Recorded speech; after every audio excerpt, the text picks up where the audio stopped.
Thank you very much.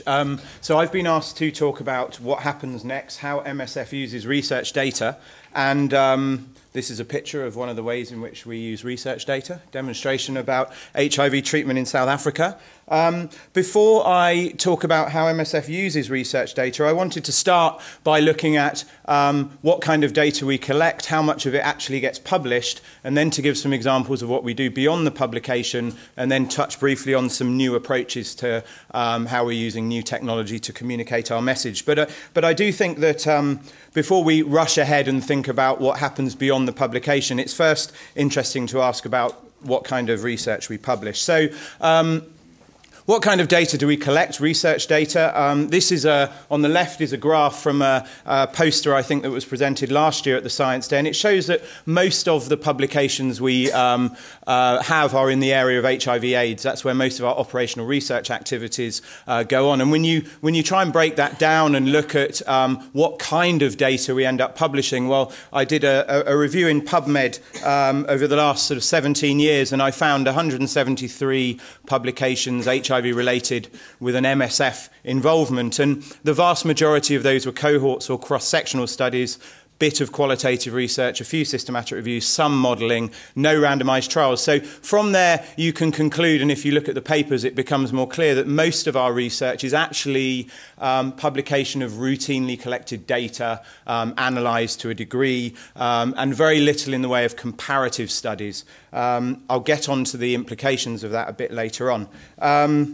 How much data gets published? Well, hard to quantify, but this is on the left is a graph of a poster that's at the Scientific Day this year by Sarah Venice, and it's looking at, it did a questionnaire to ask previous presenters what kinds of things happened beyond the abstracts that they presented at the Science Day, and you can see that around 50% made it into a peer review journal, some presented at another conference, some made it into the general media, there was some representations within MSF, and then I did a separate review to just again throw all the research that had a replicable methodology presented at the Science Day into PubMed and see how many made it into publication. It's around 50%, so let's hold those two thoughts in mind before we talk about what we do beyond research.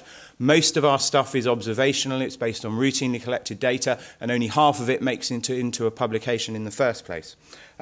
So I'm going to just talk briefly about a few examples of advocacy campaigns based on research that I've been involved in over the last few years. So there are many colleagues here who have other experiences, and if we have time in the discussion, I'm sure I've missed some other great examples, so please pipe up. I just wanted to give a feel of the kind of stuff we do. Probably the most significant advocacy efforts we've been involved in the last decade has been promoting access to treatment for people living with HIV in resource-limited settings. This slide is supposed to remind us of the kind of political environment we were living in a decade ago, and it wasn't very evidence-based.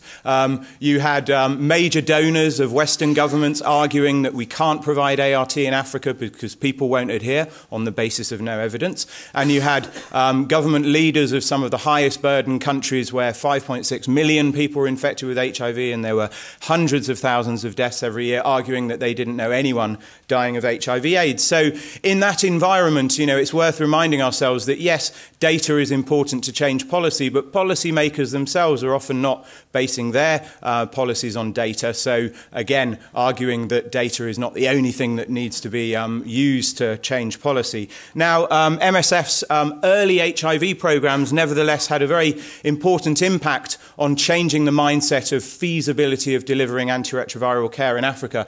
These are two studies. One of the first data that was published by MSF Khayelitsha program in South Africa. Pretty flimsy data, 130 patients with 9 months follow-up, very broad confidence intervals, but nevertheless showed that treatment's feasible, it keeps people alive, it reduces opportunistic infections, and it's not toxic, which was one of the other claims that was being made in South Africa at the time. Now, that early data was followed up with a much bigger, more robust cohort study several years later, going to 7,000 patients with a 5-year follow-up, showing that the provision of treatment was was robust. But I want to make the point here that I think timing of release of data is everything. And when there's a political window of opportunity to make change, then the data doesn't have to be that strong. And I would argue that the cohort of 130 patients over 9 months had a much bigger influence over policy than the cohort of 7,000 patients over 5 years. So timing of the release of the data is everything. And it's not just about the data, because while the data convinced scientists and certain policymakers, it was this kind of information that really got the general public behind the provision of antiretroviral care in sub-Saharan Africa. These pictures, like the one on the left that shows the same patient prior to antiretroviral therapy and 6 months afterwards, showing the dramatic effect that ART provision can have, is much more convincing for many people in the general public than a Kaplan-Meier curve. This demonstration in Durban in the Durban AIDS conference in 2000, with civil society demanding access to treatment, knowing that treatment was going to have a benefit, really helped garner international attention to the crisis of access to medicines and ART medicines in Africa, and patient stories. Individuals getting up in the media and saying, I'm on ARVs, I'm alive, I can adhere to medicines, all had an important role to play at that time. I'll move on to a second example, another major campaign that MSF was involved in, which is around the, sorry, I've got a stopwatch here to make sure I keep to time. I'll just check that I'm keeping to time. Malaria drug resistance. Now, this was data from a malaria epidemic response in Burundi in 2001, and it shows a very, very high peak of mortality. Over 12,000 deaths, according to retrospective surveys done in 3 provinces in Burundi at the time, and extremely high levels of chloroquine resistance, which was the start of an international effort by MSF to challenge the current protocols at the time for malaria treatment and push for a move away from chloroquine and towards artemisinin-based combinations. MSF did an enormous amount of data collection, 43 drug efficacy studies in 18 countries in Asia and Africa over 8 years, to gather the evidence to demonstrate that drug resistance was a major barrier to providing effective treatment for malaria in Africa and elsewhere. And this formed the building blocks for a major advocacy effort that took place between 2001 and 2004, both to convince the World Health Organization that policy change needed to be speeded up, but mainly to convince international donors and national governments that they needed to fund the switch, because the main problem at the time was not so much lack of data to demonstrate inefficacy of chloroquine, it was the fact that ACTs were 10 times more expensive than chloroquine. And it nevertheless took 4 years between MSF gathering the early data in Burundi and WHO changing its policy to the major donors actually putting the money on the table to support policy change in Africa. It's not the end. MSF, that was 6 years ago, but MSF recently re-engaged in malaria advocacy, this time around supporting the switch from quinine to artesunate for the treatment of severe malaria in children in Africa, following the results of this large randomized trial that included sites from Epicentre MSF in Uganda. It's one of the few times I've seen a Cochrane review conclude by saying, we don't need any more evidence, this is enough evidence we need, let's all go for artesunate. But MSF knows very well that that's only the beginning of the advocacy efforts. And so earlier last year, we launched an advocacy document that we've been since taking to donors to try and convince them again to put the money on the table to make the switch, because artesunate is more expensive than quinine.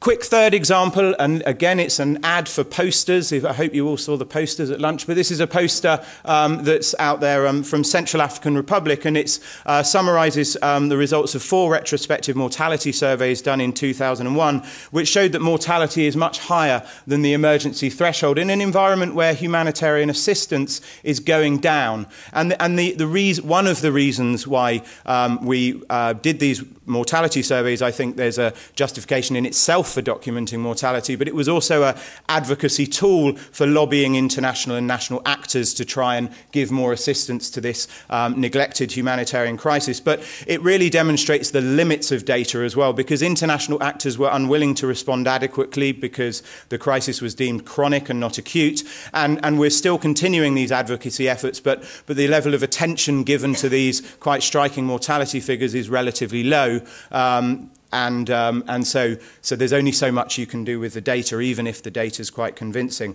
I want to touch briefly on some new approaches to advocacy. I don't so much want to talk about new approaches to highlighting medical research data, but I'd rather echo the message of the IFRC presentation we had earlier this afternoon, which is that new media is certainly a very, very powerful conduit to giving communities a voice, and that's very much how MSF's been engaging with new media. This is one example of a web-based platform for patients with TB around the world, giving voice to their experience with disease and with treatment in an attempt to raise attention to the need for more treatment.